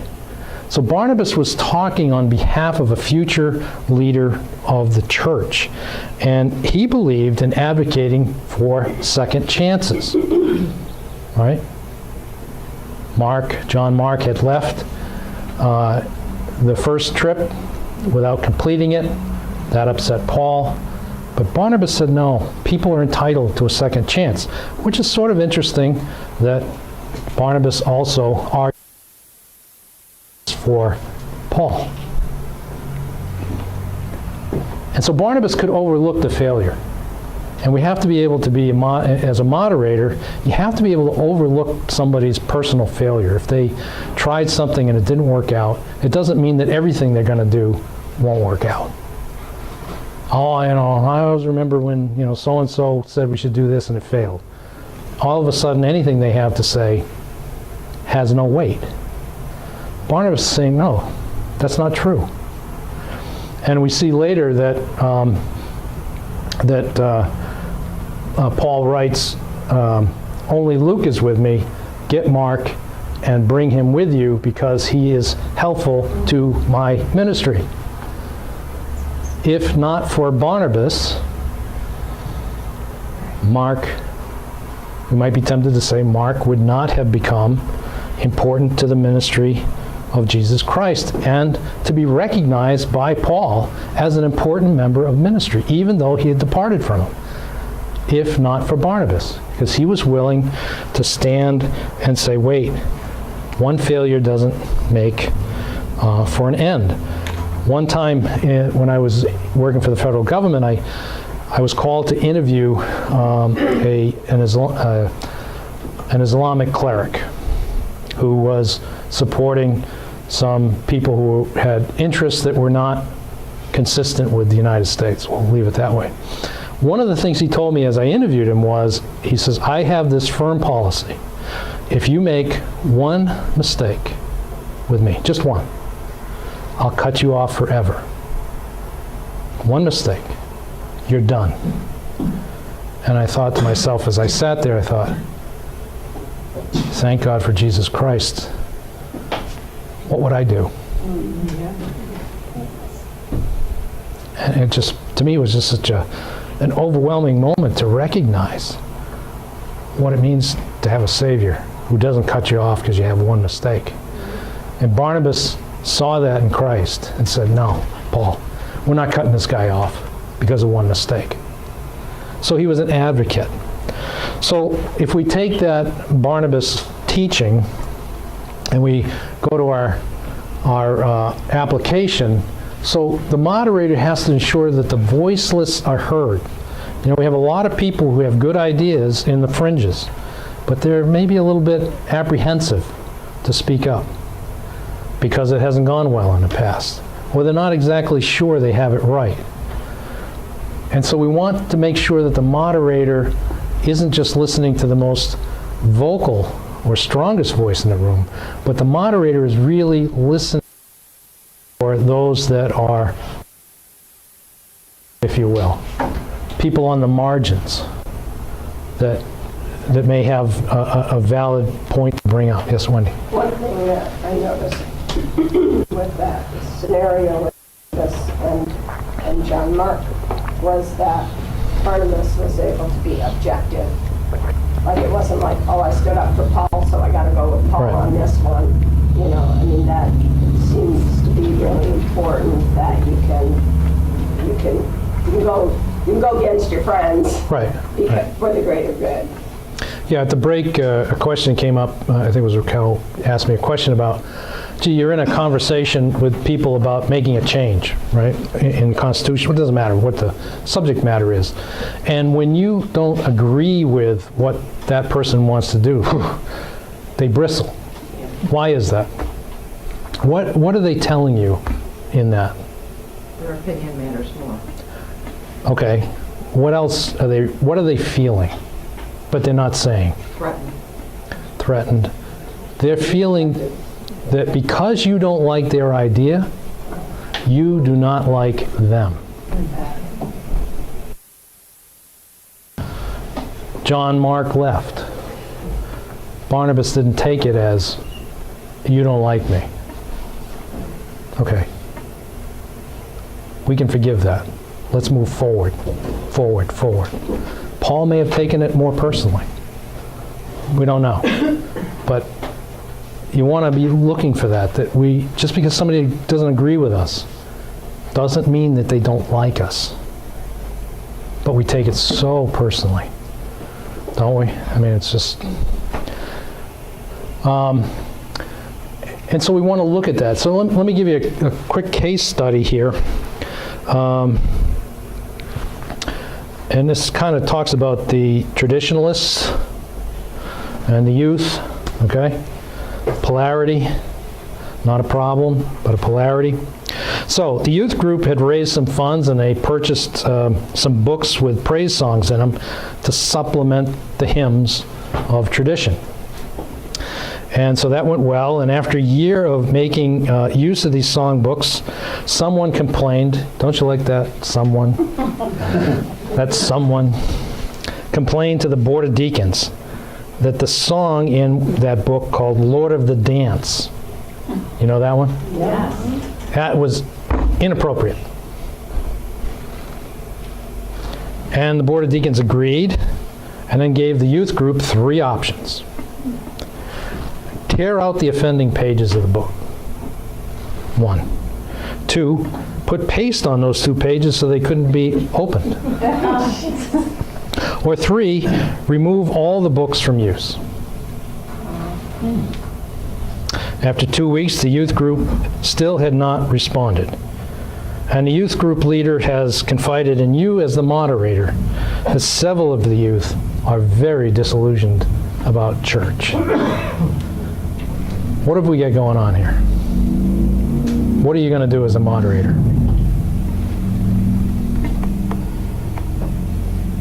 Resigning isn't one of the options. I can actually speak to this because 25 years ago when I was really a youth, I was asked by my father, who was a deacon, to take communion with him, like bring it around to the congregants. And he didn't get, prior permission or anything like that. So during the communion, I was actually asked to go sit down because one of the people was not okay with that. And so it ended up being fine. The lady came and talked to me afterwards, but it could have been very disillusioning. Sure. And I'm not sure. I believe the moderator was actually her husband at the time. Oh boy. Who also didn't approve of it. That was part of it. But yeah, there was. She made every point of being good about it and all of that. But the church was supposed to function a certain way in her mind, and she couldn't allow that dispensation, and so it could have really been very trying for the church at the time. Absolutely. So if that didn't pick up, the example was young guy gets invited by his father, who's a deacon, to serve communion. And as you're about to serve, It was actually halfway through. halfway through, he was told that he had to sit down because he was not considered to be able to serve communion according to the rules of the day. And so it worked out well in the end, but certainly would have been one of these issues that could have been very explosive. So what do we make of those kinds of things? What's going on here? What is the role of the moderator? What should be the role of the moderator when you have these sort of ardent positions that come up? Take it to the pastor. Take it to the pastor. Absolutely. Pastor, you have a problem. Yes, I do. I'm looking at it. I think you need to, at least bring some representatives from both groups together to have a discussion. Obviously, each side has a valid point, the way it's always been done, the way they'd like to do it. Let's try to find common ground. It's not always easy. We're going through that. In my church right now, you have the very oldest generation who've been there, done that. They're done. I respect that. Then you have the next generation that's been doing it for 20 or 30 years, and now we've got the younger ones that want to do it and change things.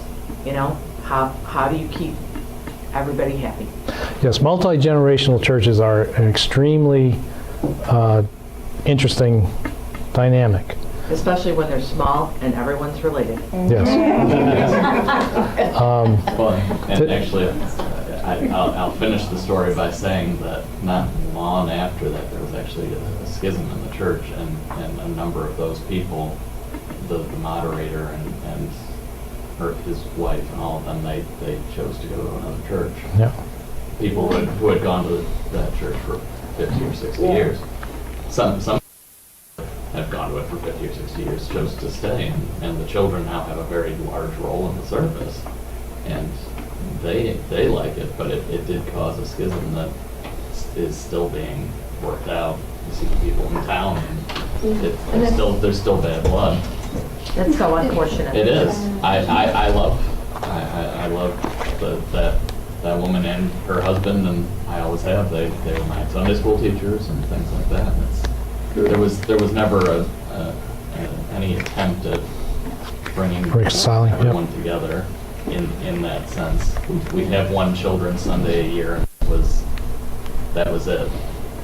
And I think there was a common ground that could have been found there instead of everybody just leaving. So when we have a split in a church, that is the classic definition of dysfunction, right? We've arrived at the point of dysfunction in which people are going to flee or fight, and it's unfortunate. But the role of the moderator, the proper role of the moderator, could have been, or in the case of the youth who had these books, or your case, or any of these, is to say, wait, we've lost track of our purpose. Let's come together and talk about our purpose. One of the things that I have done, mostly with interpersonal counseling, when people get that sort of loggerhead, is to say, one of the things that is almost impossible to do is to sit there and say, let's come together and work through our differences. Almost impossible. Because your entire focus is on what separates you. I've had much greater success when you bring people together and say, you know what, let's begin by talking about what we share. And what you do is you wind up building the fact that you are 98% in agreement. And now from this position of agreement, you're looking down on this little bit of an issue. Now in perspective, that this is not a hill to die on. It's not that big of an issue because we're already so much in common. So we're looking down on the issue, not trying to look through the issue that separates us to get to what makes us common. And so, Could you use that situation with the youth and the book? Could you turn it into a teaching situation? absolutely. Absolutely. In not necessarily the narrative of the moderator doing the teaching, but bring in some from both sides and turn it into a teaching situation. Yeah. I think sometimes that diffuses. Right, and that's where I think the role of the moderator here is to begin that work perhaps in private. Begin with the chair of the deacons to say, let's talk about this process of how this came up. I'm not criticizing you, I want to understand the process. And you can sit with the youth and say, talk to me about how it was communicated to you, so that you have that sort of both persons, what they're telling you, what they're not telling you, and what you're hearing from them and feeling. Then you're better equipped to say, you know what, I'd like you as a youth group leader to sit down with me and the chair of the deacons. And let's just have a cup of coffee. And I want to talk a little bit about our purpose here. And how do we work this together? Again, talking about your commonalities first. Sometimes if you jump too quickly and you say, well, let's everybody get in a room, it doesn't always work because people haven't done the homework to say, let's talk about what are we concerned with here, and start that process of bringing people from that dysfunction, because this is a dysfunctional decision by the deacons. It may be a right one, but it's a dysfunctional decision. I'm not going to, overrule them. But you want to bring people back into, let's talk about this from a context of agreement, not working through our differences. And I think the moderator can do that by advocating that you open yourself up to hear the other person. And that's what Barnabas was doing. He was saying to the disciples, hear Saul. Even if I have to tell it. Hear the Gentiles' story. Paul, listen to Mark's story. It's important. So he's advocating. He's not trying to he didn't have authority in any kind of other context other than inferred. And he was constantly using that inferred authority, which I think is what the moderator has in great amount. If they're a person of faith, if they're really committed, if they have they understand the purpose and they can keep that focus, they have tremendous influence in the church, all positive. And so I think it's an excellent teaching moment. Was there a solution? Well, this is one of those things where this was a case study. This was not my case study, thankfully. And so I don't have the right answer, but in terms of how they decided it. But it was more about, well, what's the process you're going to use to get to a better answer? And you work it out that way. The way they actually had portrayed this story was there was one more element that I didn't include because I didn't want to get too wrapped up. But because the youth group had failed to respond, somebody took a red stamp and stamped on those pages disapproved by the Board of Deacons. So now what have you done? You have completely shut the door to the youth. They don't need anything. They now understand that you disapprove of them. And they're voiceless. Yeah, and they're voiceless. Right? The same would be true if you took it the other way and you said, let's suppose the youth, in starting this originally, had said, well, we get this idea we'd like to have praise books. Well, then you need to go to the Board of Deacons and the Board of Trustees and the Board of this and the Board of that, and blah, blah, blah, blah, blah, blah, blah, blah. They're never going to get there. A moderator could help immensely to not let the kids get disillusioned that this is just, a useless exercise, that I'm just going to get moved from one board to another, and maybe by the time I'm old enough to not care about praise songs, it'll get approved and I won't want them then. And that puts the moderator under the thumb of the deacons, etc. Doesn't matter? No, the moderator can say, look, let's work this process. Okay.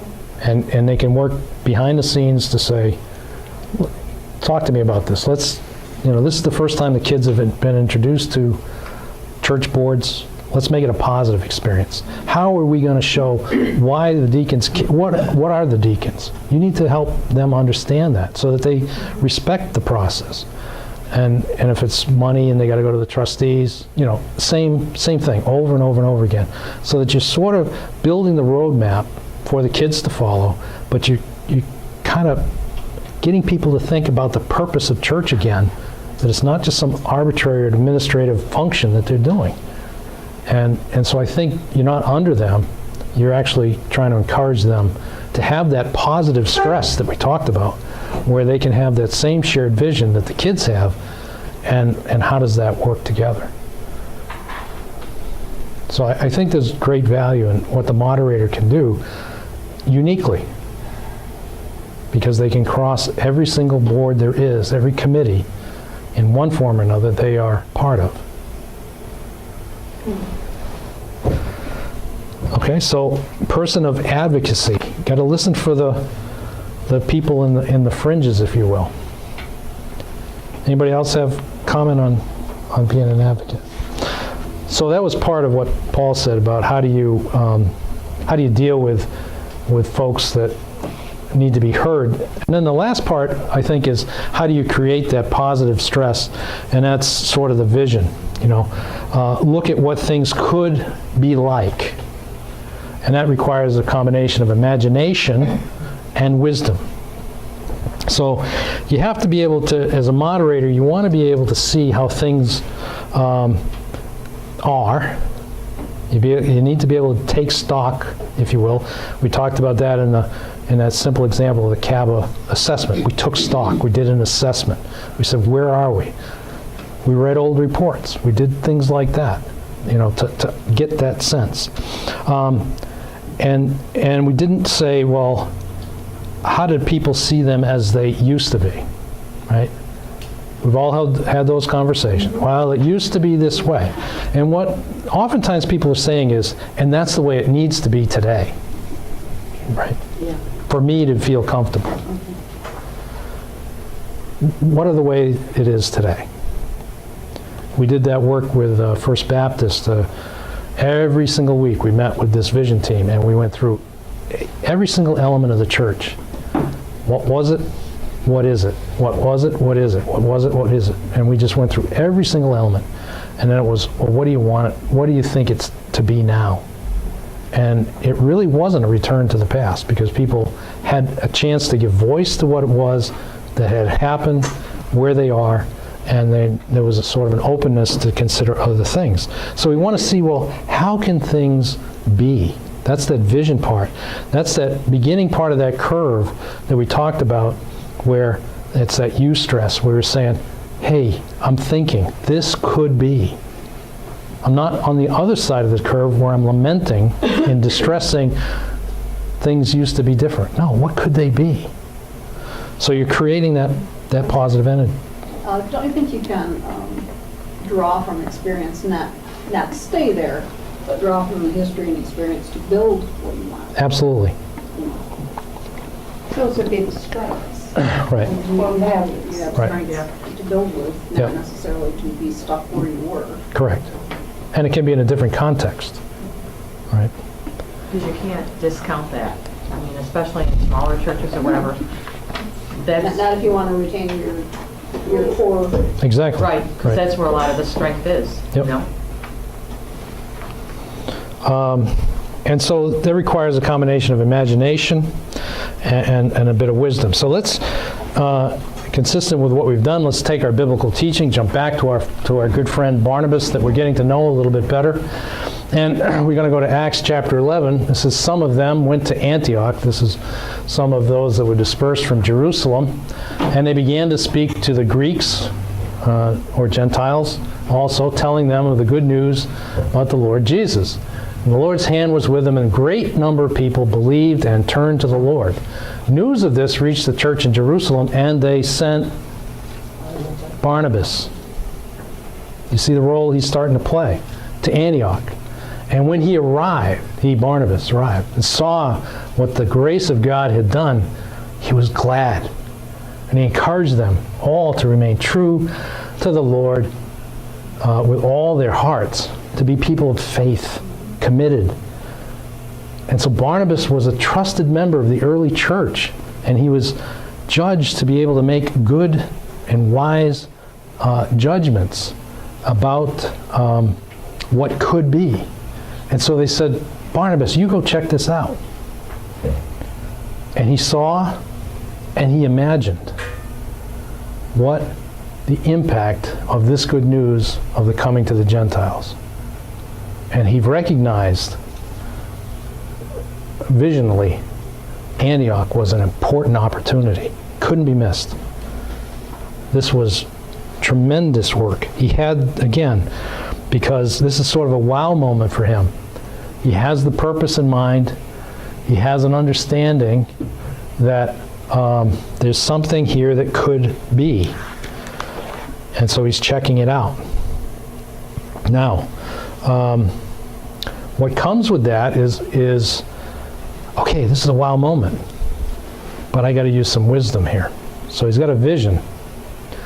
So now he's going to couple it with some wisdom. Then Barnabas went to Tarsus to look for Saul. And when he found him, he brought him to Antioch. So for a whole year, Barnabas and Saul, notice the order, Barnabas and Saul, met with the people of the church and taught great numbers of people. Barnabas shared Jesus' vision for Saul, that he would be able to preach to the Gentiles. And he said, bingo, I know a guy who would fit well here. That's vision. That's wisdom. It says there's something that God's already been doing. He's been laying out the markers. We've just got to pull them together. So he invited Saul to be a partner with him in making disciples. Okay? And so that's what's beginning.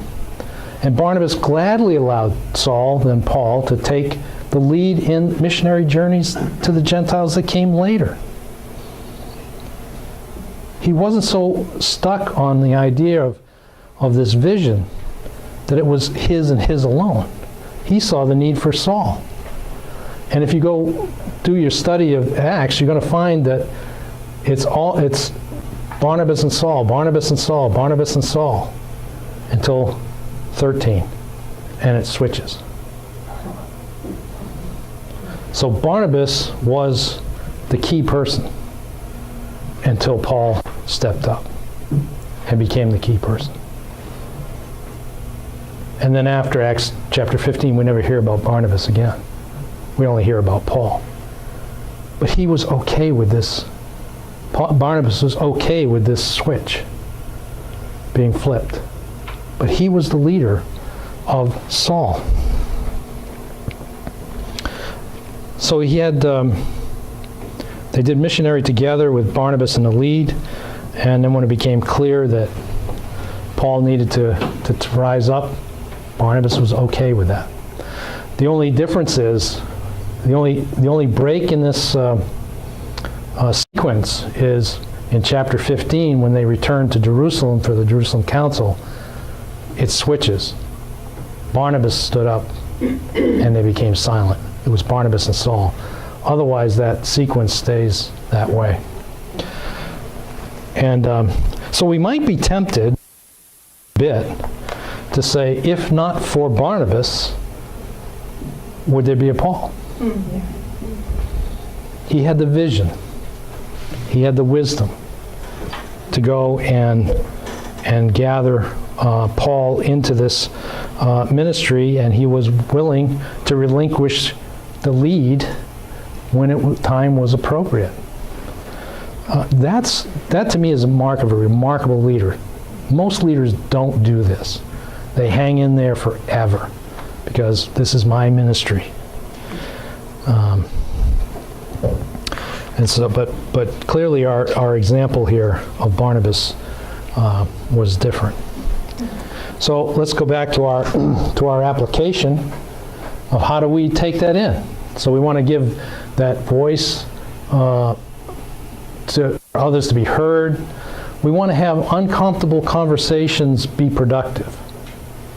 Right? We're masters at having uncomfortable conversations be very unproductive. We want to switch that to say that they are productive. We shouldn't avoid these conversations.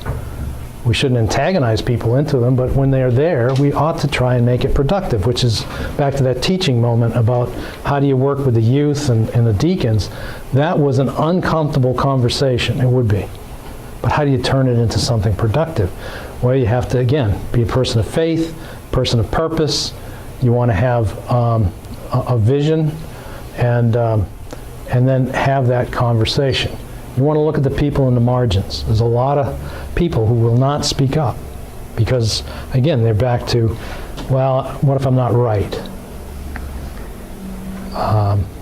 My voice gets drowned out by those that are much louder. How do you do that without putting them on the spot?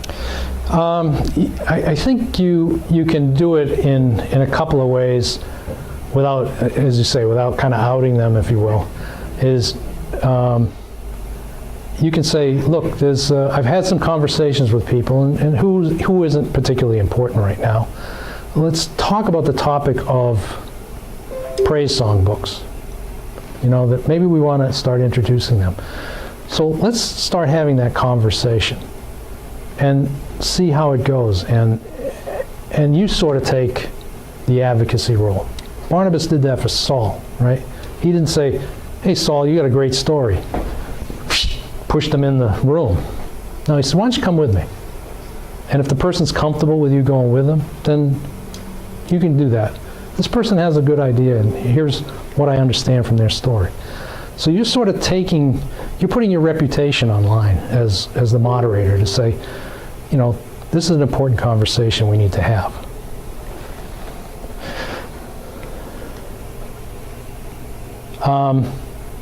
So let's do a little case study here called Found Money. This comes out of the Mission from the Gospel. It's sort of an example that we can get our minds around a little bit about vision and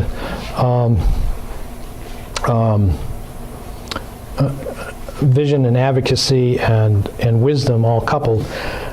So the example they used was one day, the writers of Mission from the Gospel said, one day my family and I came out of a restaurant.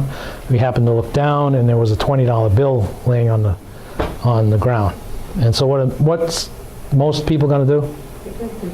There's nobody around. In the pocket it goes. So they said, hey, found money. What can we do for the glory of God with $20?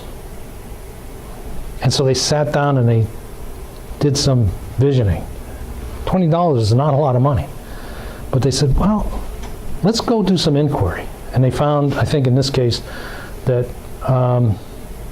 the emergency room at the local hospital had a situation where sometimes when people come in, what do the nurses do? They come in on a gurney, they're unconscious, they need a lot of medical attention. They take out their scissors, off goes your clothes, they're ripped, they're torn. And so they had a little kind of closet of odd stuff that people could put on afterwards. And so they said, boy, some of that looks kind of ratty. Let's go and find the best $20 worth of clothing we can find in a thrift store, and let's go supply the hospital with this material. Ministry's born. Because they had some sense of vision, some sense of purpose, and then it just continued. They were able to develop it because they just took the initiative and said, how can we take something as insignificant as $20 and use it with some vision toward the mission of the church? And so now the church is integrated into the hospital setting. Very simple, right? So that's one example. I'll give you another one that really applies quite well with New York State, New York region.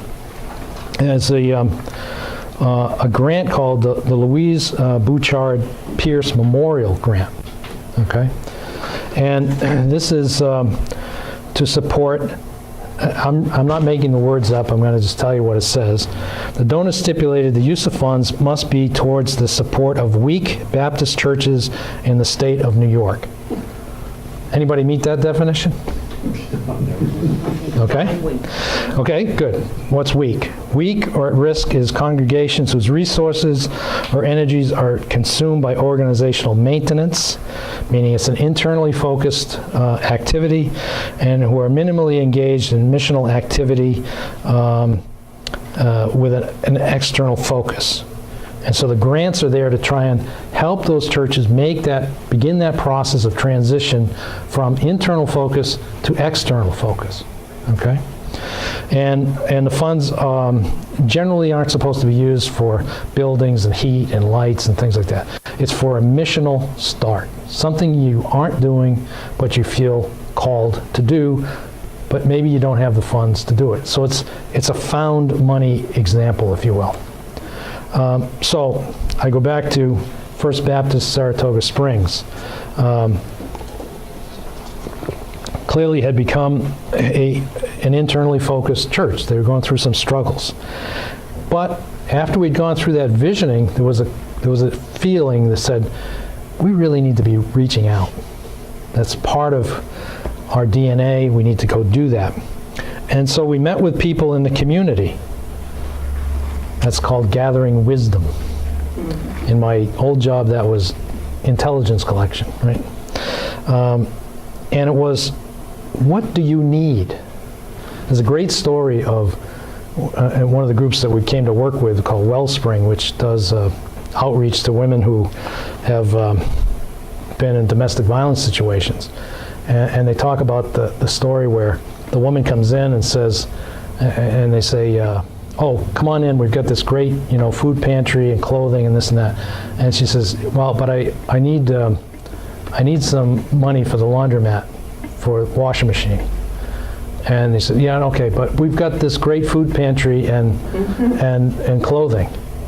And she says, but I need money for the washing machine at the laundromat. They're not listening. Right? How many times churches are great for this? I know what the community needs. They need, another food pantry. Maybe not. Seek the wisdom first. So we did that. We did some talking, and we wound up with 4 different tracks that we went on. First was homeless students in Saratoga Springs. 125 homeless students in Saratoga Springs. Now you think of Saratoga Springs as very wealthy, right? I guarantee you have some in your community. And homeless doesn't necessarily mean they're sleeping on the street. It might mean they're surfing on somebody's couch. It could be a family that's living in a county-provided motel until they don't. Or it could be a family living in Uncle Joe's basement until Uncle Joe is tired of that family being there. And so we started saying, well, what do they need? What could we do to help? And so we started, to find allies that would help us. And the biggest allies that we found were the school nurses, because they're on the pointy end of that need. And so we sat down with the nurses and said, well, what do you need? We need clothing. Number one need came up was underwear. At the high school. I said, underwear at the high school? I said, yeah, you can't believe how many kids we have problems having to send them home because they don't have underwear. So we can fix that. So we started a ministry, and we have these kind of bright green top boxes with our church letterhead on it with an inventory list of what's in the box. And on the back side is a business card that says, call this number when the box is depleted. And now we have the church in public schools through the nurses with this ministry. And we use some of this money from the Louise Bouchard Pierce Fund to get that going. So that's one. Homeless men. We found that we're on a high traffic corridor for homeless men. Well, we're not equipped to handle a breakfast or a dinner, 50 people. It's just not going to work. But we did find that if we could work with 1 or 2 at a time, we can do some pretty amazing amount of work with these folks to move them from homeless to home, to a house, to an apartment. And so we think that's what that church is now called to do. I mentioned domestic violence center. We now provide all of their sheets for their center. So every time somebody comes in, they start with new sheets. When they leave, they take them with them. And then we said, well, where are they going? Well, they're going to an apartment. And what do they have when they get there? Nothing. So now we have a welcome home kit. And so when they come in to that apartment, there's pots and pans, there's dishes, there's glassware, towels, stuff to clean, and it's all brand new. Now it's not high end, but it's all there. You can set up house, and you're going to be okay for a few days before some of those supplies will run out. But at least you're starting with something. And the biggest effect was on the agency advocates. They were like, wow, this is cool. Can we get more of these? So we've done quite a few of those. Again, using found money. And then we have an outreach with migrant ministries, because Saratoga has a very high migrant ministry population that comes in with the racetrack. And so again, that's that part of that, to Paul's question, which is, how do you create that positive energy? By sharing a vision, sharing some wisdom, collecting the wisdom that you need to go with it if you don't possess it, and getting people excited about this. And it doesn't have to require a lot of money to get things started. And then once people see it starting and has some fruit to it, then they're much more willing to give to something that's concrete than something that's very abstract. And so I encourage you to use this Pierce Memorial Fund. Their notional grants are $5,000, and you can get that in a single year. You can get it over. We chose to split it over 2 years because we couldn't spend $5,000 in a year. It was too much money. So we said, no, give it to us in 2 chunks, because if it didn't work out the way we thought it was on the first year, we wanted to be able to adjust to the second year. And so we're in our second year now. So I don't throw that out as an example of, imitate this. It's just sort of a process of what moderators can do by creating that sense. And once that gets going, people now are talking about what we're doing, not the way things used to be. And they get excited. And that cuts all generations, right? Kids get excited about it. Seniors get excited because you're actually doing something. And you're putting some sweat equity into it. It's not just, somebody gave us money and we're just writing checks to other organizations. No. Somebody has to go buy these products. Somebody has to contact the nurses, bring it out, do this, do that. And to talk to them about what else is going on. One particular homeless guy last summer he was manic. I mean, he really was. And he could not conform to the rules of social services. Social services have rules like, well, if we give you a hotel room, you cannot let anyone in that room for any reason. If you do, we're going to violate you and make you homeless again. Well, friend comes by, hey, how you doing? Come on in, sit down, talk to me. You're done. You're homeless again. He couldn't get it through his head that he couldn't do that. Didn't make any sense to him. Manic, police intervened, and they said, gee, we'd like to do something, but you're not a threat to yourself or anyone else. Right? But the church has no standard. Right? We didn't have that standard. So we could minister to him in any state that he was in. It didn't matter to us.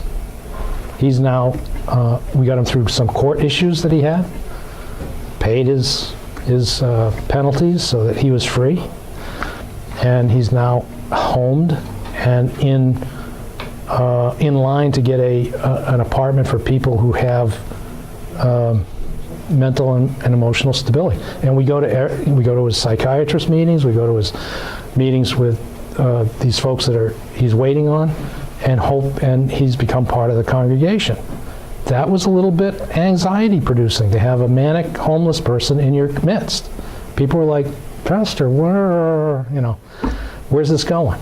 It's a trust, hang on. And now people are like, where is this guy? Where is he today?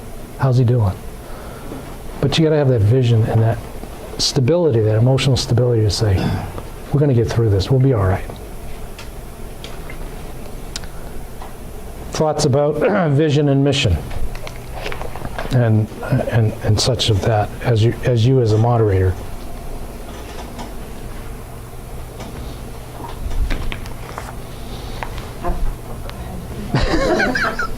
Something for those people that are in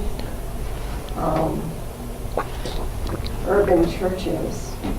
There are a lot that fall through the cracks that need people to walk with them to do what they need to do. My son is actually one of them. He's making his way, but I have felt like for the last 6 months that he really would have benefited from someone actually walking with him through the process that he has struggled to do on his own. Yes. That I mean, living 40 miles away, I can't be here to walk with him through every process, but I have listened to his frustration on the phone and wondered how he's been clean 2.5 years, but he just now got into an apartment. He just now has got a job. And how much better it would have been for him if he had someone that had been able to walk with Right. him through that process. And that's exactly what Yeah, this is all about. that's exactly what you've done with this gentleman, which is wonderful. So what you're saying, George, is the moderator is neutral enough to see who are in the margins, Mhm.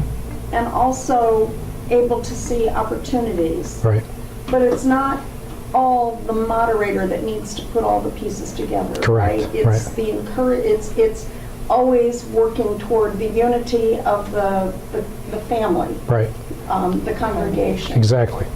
Yeah, To be able to let them know what the moderator is seeing. Because I exactly. think you had a great gift for that, Claudia. Some days. Well, right, Most of the time, yeah. But it's not the, I'm just afraid that some of us might be hearing, like, I'm sort of hearing that the moderator is supposed to be sort of have the pulse on everything and also do something about it, which is not no, you're not supposed to be the superhero, exactly. but you're supposed to have enough, attuned enough that you can say, hey folks, let's have a conversation. I'm seeing these things. Anybody else seeing it? What do you think about this? Because the mark of a leader is not, and this, let me get back to differentiating. A leader is different from a manager or an administrator, okay? A manager or an administrator takes care of making the donuts every day, right? And manages the status quo. A leader says, okay, I've got a manager, or I've got to spend part of my time managing, but part of my time as a leader is I have to be thinking about what correction to make today to hit the mark 2 years from now. What's coming? It's that, and you don't want to be saying, well, in 20 years we want to be double our size. Keep the event horizon maybe a couple of years out and say, what is it we should be working on today to get us to where we want to be in 2 years or 5 years, something like that. And it's not, hey, everybody follow me and join in what I'm doing. It's, what are we going to do as the body of Christ? How are we going to be his hands and feet and continue to do that? And I believe that's why I picked these 4 qualities of faith and purpose as sort of the core of who you are, and then how do you live that out? How do you advocate? Use your reputation. Speak for those who are voiceless, and then how do you wisely imagine what could be, and cause that positive stress, if you will, into other people to say, doesn't this look like what we want to do? That's influence, that's leadership. And that's the end of my prepared remarks, but I'd be glad to answer any other questions that we have. It's very good.